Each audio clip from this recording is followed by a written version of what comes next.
লাল দুর্গ ফিরে পেতে মরিয়া বাম শিবির। সকাল সকাল কর্মী সমর্থকদের নিয়ে প্রচারে নামলেন প্রার্থী। একটা সময় ছিল বাম আমলে রাজ্যের বিভিন্ন এলাকায় তৈরি হয়েছিল বাম দুর্গ, তবে ধীরে ধীরে পতন হয়েছে সেই বাম দুর্গের। রাজ্যের শাসক দল ক্ষমতায় আসার পর থেকেই বিভিন্ন বাম দুর্গে ফুটেছে জোড়া ফুল। ফলে রাজ্যের বিভিন্ন এলাকায় তৈরি হওয়া বাম দুর্গ এখন মিথ। লোকসভা নির্বাচনের প্রাক্কালে নিজেদের লাল দুর্গ ফেরাতে মরিয়া হয়েছে বাম শিবির। একাধিক রণকৌশল তৈরি করা হচ্ছে নিজেদের বাম দুর্গ ফিরিয়ে আনতে। এবার নিজেদের হারানো বাম দুর্গে সকাল সকাল প্রচারে নামলেন বাম প্রার্থী সহ দলীয় নেতৃত্ব এবং কর্মী সমর্থকেরা। বাম আমলে হুগলি শ্রীরামপুরের চণ্ডীতলা বিধানসভা সিপিএম এর গড় হিসেবেই চিহ্নিত ছিল। এরপর বাম আমলের পতনের পর সেই লাল দুর্গেই ফুটেছিল জোড়া ফুল। সিপিএম হারিয়েছিল নিজেদের অস্তিত্ব। 2016 সালে যখন বিধানসভা নির্বাচন হয় সেই সময় এই চণ্ডীতলা বিধানসভা থেকে বামেদের প্রতীকে দাঁড়িয়েছিলেন বাম আমলের দাপুটে সিপিএম নেতা তথা সিপিএম এর রাজ্য নেতৃত্ব মোহাম্মদ সেলিম। কিন্তু সেবার বিধানসভা নির্বাচনে তৃণমূল প্রার্থী সাথী খান্ডারের কাছে পরাজিত হতে হয় তাকে। ফলে বাম নেতৃত্ব বুঝে গিয়েছিল সেই চণ্ডীতলা বিধানসভা এখন আর নেই তাদের অধীনে। তবে আসন্ন লোকসভা নির্বাচনে নিজেদের গড় ফিরিয়ে আনতে তৎপর বাম শিবির। সে বিধানসভা কেন্দ্রে সাধারণ মানুষের মন জয় করে সাধারণ মানুষের ভোট পেতে মরিয়া চেষ্টা চালাচ্ছে লোকসভা নির্বাচনে শ্রীরামপুর লোকসভা কেন্দ্রের সিপিএম প্রার্থী দীপশিতা ধর। আসন্ন লোকসভা নির্বাচনকে সামনে রেখে ঈদ উৎসব এবং পয়লা বৈশাখের উৎসবকে মাথায় রেখে সকাল সকাল ভোট প্রচারে নামলেন বাম প্রার্থী।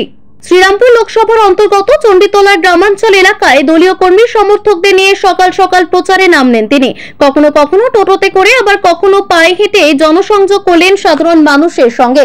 ফলে আসন্ন লোকসভা নির্বাচনের আগেই তরুণ নেত্রীকে হাতিয়ার করে নিজেদের গড় ফিরে পেতে চাইছে বাম নেতৃত্ব।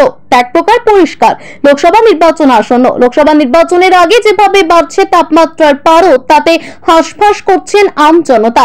গরমের এই তীব্র তাপদাহকে উপেক্ষা করে লোকসভা নির্বাচনে জনসংযোগ স্বার্থে চরম সমস্যার মুখে পড়তে হচ্ছে দলীয় প্রার্থীদের। কিন্তু তা বলে তো আর চলে না, কারণ আসন্ন লোকসভা নির্বাচনে নিজের লোকসভা কেন্দ্রে নিজের জয় হাসিল করতে প্রয়োজন সাধারণ মানুষের আশীর্বাদ। আর নিজের জয়ের লক্ষ্য থাকলে মানুষের দুয়ারে দুয়ারে পৌঁছাতে হবে প্রতিটি প্রার্থীকেই। ফলে প্রচন্ড গরমের তীব্র তাপদাহকে মাথায় নিয়ে নির্বাচনী প্রচার ময়দানে প্রচার চালাচ্ছেন বিভিন্ন রাজনৈতিক দলের প্রার্থী থেকে দলীয় কর্মী সমর্থকেরা। রাজ্যের প্রতিটি প্রান্তে প্রতিটি লোকসভা কেন্দ্রে ছবিটা কিন্তু একই রকম। আসন্ন লোকসভা নির্বাচনের আগে শুধুমাত্র যে তাপমাত্রার পারতূর্ধ্বমুখী এমনটা কিন্তু নয়, বিভিন্ন রাজনৈতিক দলের প্রার্থীদের প্রচারের জেরেও সরগরম হচ্ছে রাজনৈতিক পরিবেশ। তবে নির্বাচনের প্রচার ময়দানে হাল ছাড়ছেন না কোনো প্রার্থী। এবার প্রখর রোদ এবং তীব্র গরমকে উপেক্ষা করে আসন্ন লোকসভা নির্বাচনের প্রাক্কালে নিজেদের পুরনো গড়ে জনসংযোগে নেমে পড়লেন হুগলি জেলার শ্রীরামপুর লোকসভা কেন্দ্রের সিপিএম প্রার্থী দীপশিতা।